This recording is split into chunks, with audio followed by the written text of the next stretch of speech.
Vijay Sangatji, day 5 today, and we continue with our reading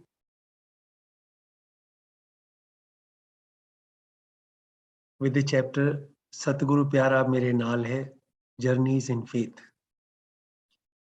In 2004, my wife, two of my daughters, and I went on a vacation to Sri Lanka. We landed in Chennai to catch a flight to Colombo. An hour before the close of the airline counter, we submitted our passports and were issued boarding passes. Except Shubha. Exceptionally, her passport required an immigration check.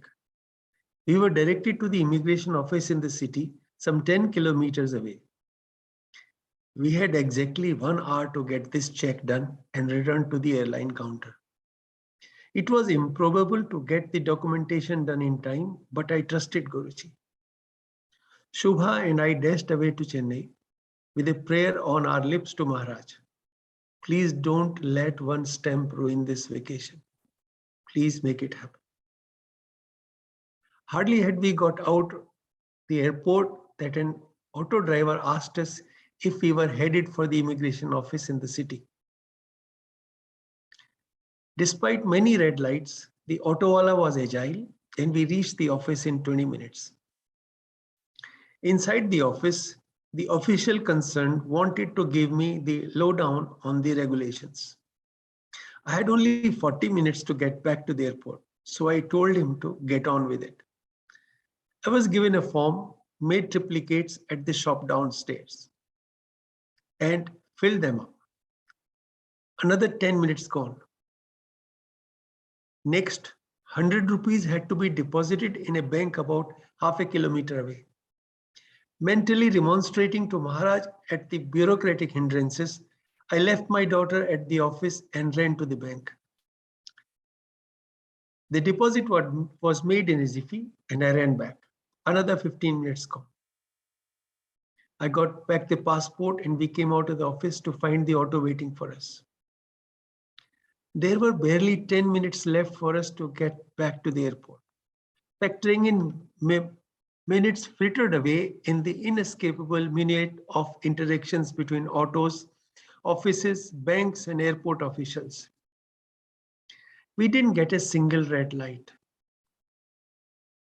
Within 5-7 minutes, I saw the Airport Authority of India signboard looming before us. Incredulous, I asked my daughter if we were near the airport already. We could see aircraft, we were there. We rushed inside. Just in time? Not really. At the airline counter, the manager was asking the girl manning the desk to close it as it was already time. But as he said this, he saw Shubha and me rushing in. He confirmed our identities with my wife, asked the girl to reopen the counter, check the baggage and get us in. What was miraculous was that it had taken us 20 minutes to go to the immigration office and less than 10 minutes to come back. I still cannot believe it happened. Who else could have made it happen but Maharaj?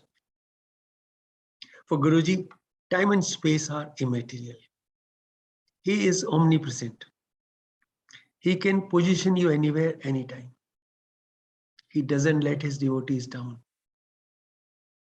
In Sri Lanka, we stayed at a hotel in a remote place. Flipping open a travel brochure, we learned that this place was quite close to where the demon king Ravana held Devi Sita captive. We were right next to the Ashok Vatika. We saw the spot where one of the beautiful episodes, Sundarkand of Lord Hanuman's visit to Devi Sita, was enacted, after which he burnt down the golden city of Lanka. The landscape matched the description in the Ramayana. Part of the soil was blackened as if still smarting. Part of it, a meter away, was normal. Water was flowing in the middle of the garden. Guruji had turned our vacation into a pilgrimage. Guruji loves the idea of his Sangat enjoying and doing well in life. To come to him, we would dress as if going to a function. That would make him really happy. He is like a mother who finds joy in her children's happiness. It was also customary for devotees to take Guruji's permission before they went out of country. We would seek his permission if we could go to a certain place. Usually, he would smile and give his blessings. That was the way for me as well. He would often say Ashkar or some other words full of blessings. After joining the American firm in 2005, I had to go to USA. It was going to be the first of my many visits to the USA. I came to Guruji with great excitement for taking his permission. He looked pleased, I could make out. He looked at me and after a pause, asked me to bring 2 bottles of vitamin E tablets. I couldn't believe that Guruji was asking me to do something personally. I was elated, but only folded my hands and acknowledged the order with Ji Guruji. As I was walking away, Guruji added that the tablets had to be of the latest date of manufacture. I turned back, folded my hands, and acknowledged with Jai Guruji. I was in seventh heaven. That Maharaj was making me do something for him. Obviously, this was his way to bless me. Though it was official work that took me to US, getting the vitamin E tablet became the predominant task. When I landed in Washington, D.C., an American colleague came to receive me and wanted us to get to work right away. I forestalled him, telling him that I needed to buy 2 bottles of vitamin E tablets of the latest date of manufacture. He said, sure, but why? I told him that it was way more important than anything else. We went to a medical shop and picked up these bottles. It turned out to be a great trip. I learned how the organization worked, made many friends, understood the functions of the workplace, and returned. On the coming Saturday, my regular day of going for darshan, I had the vitamin E bottles with me. I walked up to Guruji and presented the bottles to him. Maharaj briefly inspected the bottles and inquired if they indeed bore the latest date of manufacture. I could simply nod in affirmation. He then asked me to put them in his room. This was unbelievable. I couldn't believe what I just heard. Nobody went inside Guruji's room without his permission, but it was going to be my day to receive this exceptional blessing. Since I used to sit by that door during darshans, I was familiar with the beautiful fragrance that emanated from it. I opened the door, went inside, and I was in heaven. The aura of that place, the elegance, the simplicity, and beauty were unbelievable. I was supposed to just leave the tablets there and step out. But I lingered, sitting with my back to the wall, facing Guruji's bed, just taking it all in with deep breaths. I was absorbing the very air which Maharaj breathed. Worried that I would be found out for being greedy, I bowed out reluctantly, as if I had taken something that was not my due, and quietly sat in my corner place. It felt so special. Guruji made all of us feel equally special and unique. We are essentially nothing, not even a speck of dust in the cosmic vastness. For the God of gods to make us feel wanted, that too, with a personal touch, was amazing. Guruji made his Sangat feel as if they were the only ones for him. Guruji is on call all the time for each and every one of his Sangat. And that is why he insists upon us connected with him directly, not collectively. Please don't connect to him as a member of a group. That includes social media groups as well. There are no firsts among Sangat either. have a one-to-one connection with nobody in between. I got another chance to go to the US and again sought Guruji's blessings. My wife was standing behind me as I was speaking. Guruji looked at her, then at me, and asked if I had taken her to the US. Before I could respond, my wife said complainingly that I had never taken her with me to the US. I went red in the face. I mumbled the excuse that this was a business trip, but he would take no for an answer. Guruji looked at me and said, "Why don't you take her?" I said I would. Guruji then looked at my wife and said, "He will take you this time." The trip was for a short duration, and there were many things to take care of. And to be honest, I did not take Guruji's word seriously. I did not take her. I came back, and when I was in Maharaj's presence, the first thing Guruji asked me was, "Did you take her with you?" I had no excuse. And before I could say something, my wife told him that I had not. Guruji firmly directed me to do so the next time. He then turned to my wife and told her that I would definitely take her to the US next. The next trip occurred only after Guruji's Mahasamadhi. Though the visit involved only a 2-day stay abroad, I took my wife along with me. We traveled together and came back to his presence, this time in front of his Samadhi at Bareman. With teary eyes and folded hands, I told Guruji, "Maharaj, I have taken my auntie to the US." I had the feeling that Guruji was happy. I had complied with his hope. This is true that Guruji Maharaj has taken Mahasamadhi, but very rightfully, the Sangat continues to connect and interact with him just like they used to do before Mahasamadhi, with the living Guru. That is because he is very much present. We never refer to him in the past. We never garland his sarup. He is forever, and our relationship, the divine, sacrosanct relationship of Guru and Chela, is permanent too. It is timeless. It is devoid of everything else that you see, because what you see is not the reality. It is a perception of reality. The soul-to-soul connection with Maharaj is the only reality.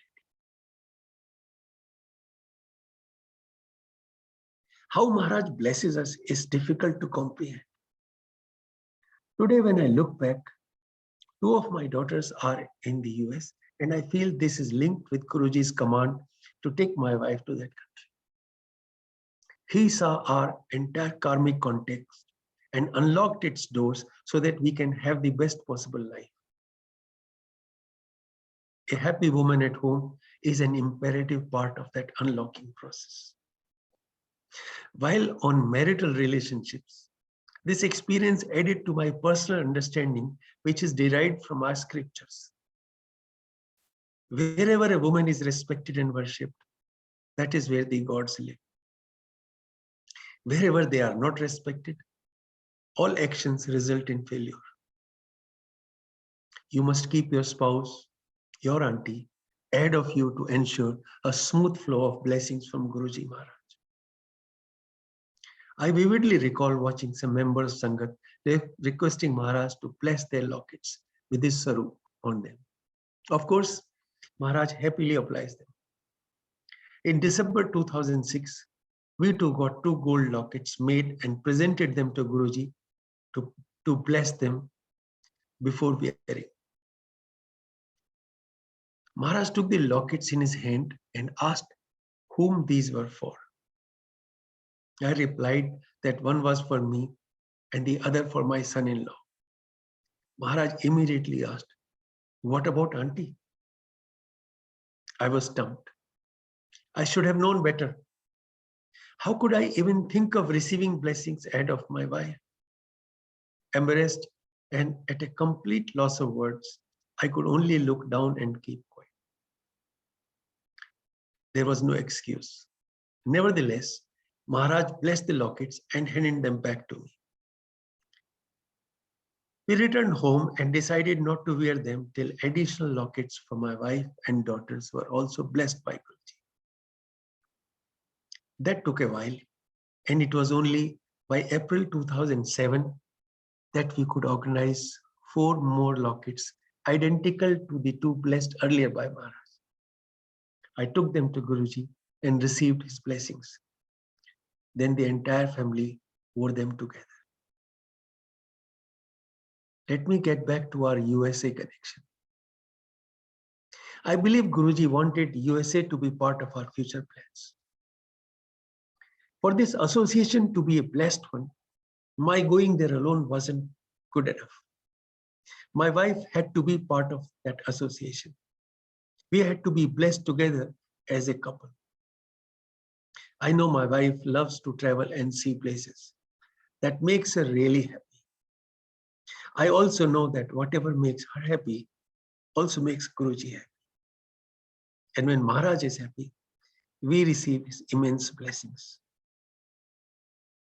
On a few trips to the US, my wife and I have had telling experiences of Guruji's protection. Returning back from one such trip, I felt heavy vibrations coming from the left wing of the aircraft as it was taxiing out of the New York airport. The aircraft was stopped, attended to, serviced, and we traveled comfortably thereafter. I was not worried. I knew that I was in the lap of my Guru. He always holds me like a mother. On another occasion, as we were about to take off in an Airbus 320, the plane's electrical powered down. This was a complete shutdown. The thought came to my mind that had this happened just a few minutes later, we would have had a dead aircraft in the air. Sometimes later, power was restored, everything was checked, and the plane made flight ready. The aircraft flew like a hawk. Again, I was protected, as was everybody else, since I was in the lap of my Guru, not just sitting in the aircraft. On a recent trip in the year 2020, we had to stay put in the US for 5 months because of COVID restrictions. We took one of the earliest flights back that we could. On the ground in New York, the aircraft system stopped functioning, needing a complete system reboot, as you would do for a desktop computer. That took 2.5 hours. We took off and headed into extremely rough weather, something that I hadn't experienced in a long time, even though I travel alone. My wife was with me and we looked at each other, and all I told her was, your children are well settled and we are in the arms of our Guru. Let's just go to sleep. We'll see if we wake up. Great. If we don't, great. Normally, she and I don't sleep well on flights. That day, 8 hours of horrible weather could not keep us awake. We slept, and when we woke up, we were near Afghanistan, less than an hour and a half away from landing in Delhi. I looked at her and said, here we are. We don't fly in an aircraft, we travel in our Guru's lap. He just holds us tight in his arms and takes us from place A to place B. Of course, we were also unvaccinated and exposed ourselves to fellow travelers in there and on ground at New York and New Delhi. No problems. That Shabad, Satguru Pyara Mere Naal hai, encapsulates my belief. The Shabad is a commitment from Guruji himself. It means that loving Guruji is always with me. It leaves no room for discussion or argumentation.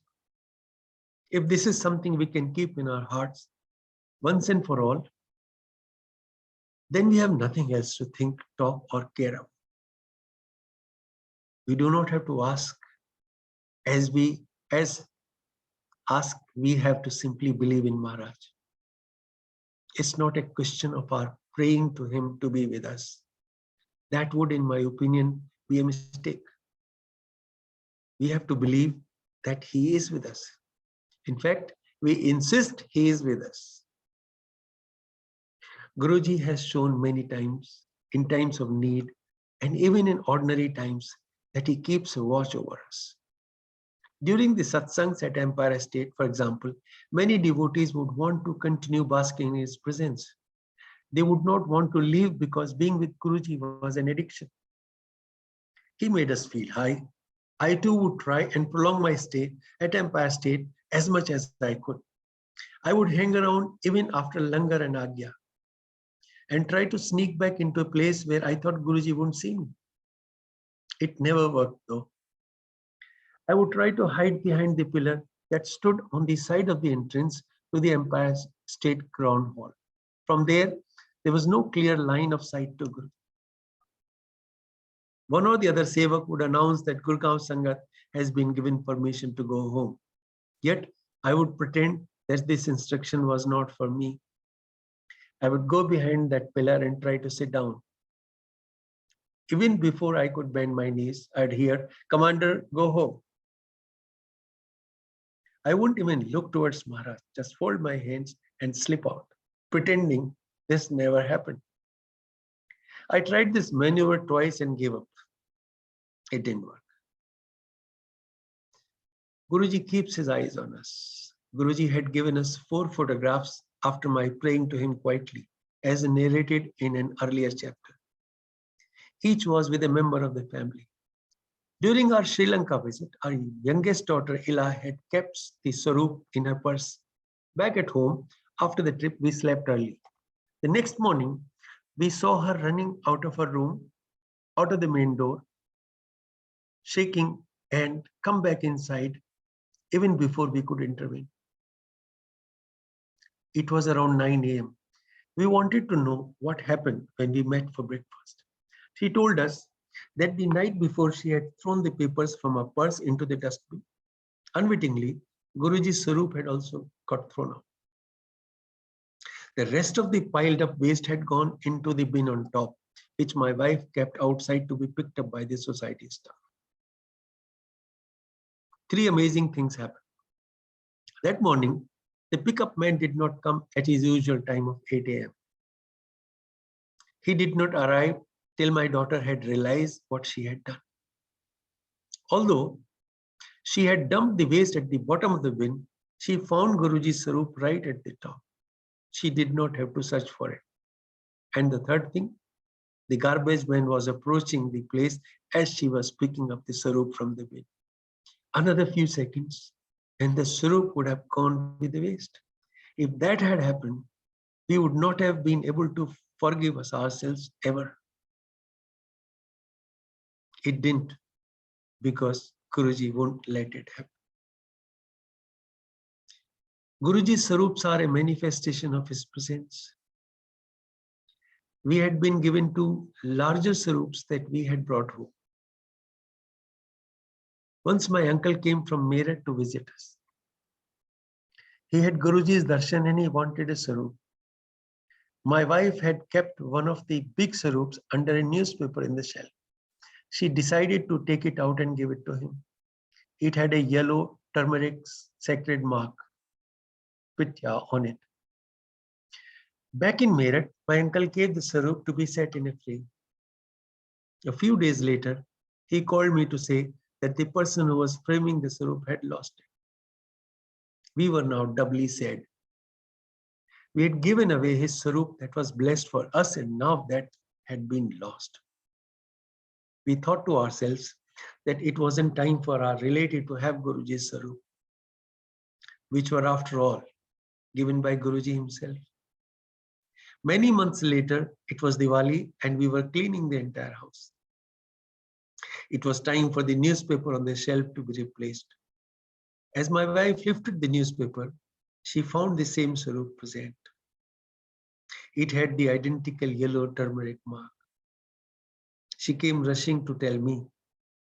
We called up my uncle to reassure him that the sarup was back with us. Such is our Guruji's grace. Do we even realize who we are talking about? We are ordinary human beings full of imperfections and prone to making mistakes. But he does not let his devotees fall from his grace. If need be, our ear will be twisted. We will be given hard lessons a couple of times, but it will be done with a mother's touch. Our mistakes will be corrected lovingly and caringly. Guruji's universe is reformative, not punitive. Guruji is ours. He is with us all the time. He is holding our hand. All we have to do is trust. If we trust Guruji is ours, then Guruji is ours. If we don't, Guruji is not ours. Our belief and trust in Guruji is the key to our connection with Maharaj. Believe in him. Believe in your prayers, and he's all yours. Next chapter, Maharaj Seva, the rites of passage. The path to Seva was slow and steady. As newest devotees, our role during the satsang was to come, have chai, halwa prasad, langar, receive his blessings, and as per his agya, go home, only to be back again for another visit. To some devotees, Guruji gave the heavenly chance of pressing his feet. My earnest desire was to do so too.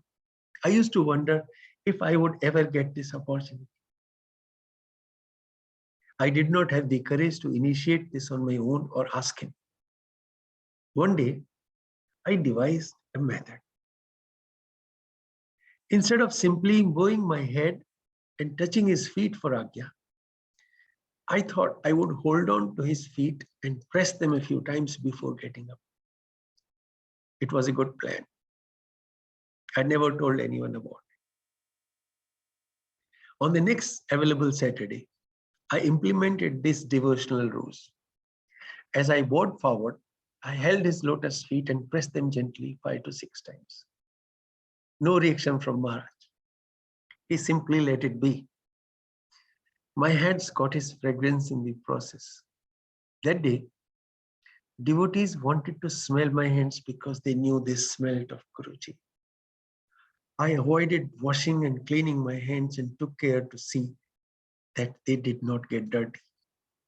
I also did not shake hands with anyone for as long as I could avoid it. My happiness knew no bounds. The ruse had worked. I did the same thing on my next visit and was emboldened as Guruji did nothing to stop me. Initially, I would press his feet 3 or 4 times, and seeing that he was implicitly allowing it, the frequency doubled. Of course, he knew what was happening, just that he had allowed me this liberty. As the time came to take my leave during the next darshan, I again pressed his feet. This time, a little longer than usual. He looked at me in a half pleasant, half scolding manner and told me to move on. His words were, "Oye, ho gaya, chal bas." I quickly withdrew my hands and disappeared because I did not want this blessing to stop. During the next visit, Maharaj was sitting with both his feet on the ground. But when my turn came and I closed my eyes, bent forward and felt around for his feet, they were not there. I looked up to find that Maharaj had folded his feet on the seat and was looking at me, indicating that I better carry on. This was repeated on the next visit. When this happened for the 3rd time, I prayed to him as I was coming into the queue. I vowed to be disciplined if I was allowed to press his feet just a bit. I told Guruji I could not survive without this, but that I would not be greedy. As my turn came to bow, Maharaj had both his legs up, but he lowered one on the ground so that I could hold on to it for a few seconds. It was unbelievable. That is the kind of interactions devotees have with Maharaj, and that's the way he listens to them. He will smile and allow you to express your devotion. After that, whenever I got a chance, every now and then, I would press his feet for some time. My hands would always come back redolent with his fragrance. Similarly, When we used to get halwa prasad, he would drop prasad from a height of maybe 4 to 5 inches.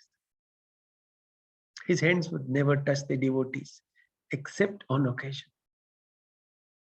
I really desired that contact. On one occasion, I brought my hands forward and prayed mentally that he put the prasad on my hand and not simply drop it. Wish granted. He not only put the prasad on my hand, but also gently pressed down on my hands from the top. It was wonderful that my prayer was granted. Clearly, there was and continues to be this beautiful yet subtle two-way connection between Maharaj and me. With time, this greed for more disappeared to a very large extent. I have been quite content with this connection and the blessing that came my way. Though whatever came was phenomenal and always delivered an out-of-the-world experience. The desire for seva never leaves earnest devotees. By seva, we generally refer to the opportunity to do anything related to Guruji, orally, physically, emotionally, mentally, and any other way. It is seva. Anything done for the glory of Maharaj is seva. But this understanding of seva develops over time. I too had an earnest desire to do seva, which was found during one visit to Bade Mandir, where I saw a senior sevak washing vegetables. I requested him to allow me to help out too, but received a definitive no. I couldn't participate in a seva until Guruji gave his own hukum. He rightly added. I was dejected. I took myself to a corner and I cried. I petitioned Maharaj. I was his child. Could I not even wash vegetables? Was this something so big that I was not allowed to do it? The day passed, but the entreaty stayed in my mind. Once you have bhakti, that is devotional ardor, he listens to you. My prayer was answered during Maharaj's birthday celebrations. I came a bit early to Bade Mandir with my wife. I left her in the main hall. I went to the area in front of the kitchen. Again, looking for an opportunity to do seva. Apparently, I was the only one in that area at that moment. One of the cooks, or maybe the cook's assistant, spotted me. He had a knife in his hand. It had a cloth wrapped around at its end to work as a makeshift hilt. He asked me to come in and pointed to a huge pile of tomatoes that required dicing. The cook gave me the knife, saying the tomatoes were to go in the salad being prepared and that I should dice them quickly. I was taken aback by what sounded like a direct order. Not long ago, I hadn't been allowed to wash vegetables, and here I was being asked to cut tomatoes, a whole lot of them. Wasting no time, I sat down for the task. I was at it for a long time, and to tell the truth, my hands really got tired. When my wife stepped out for langar, I was still at it. She later told me that Guruji had given her a huge grin as she went past him, and she wondered why. I told her that he made me chop vegetables today and that I would never ever complain about seva again.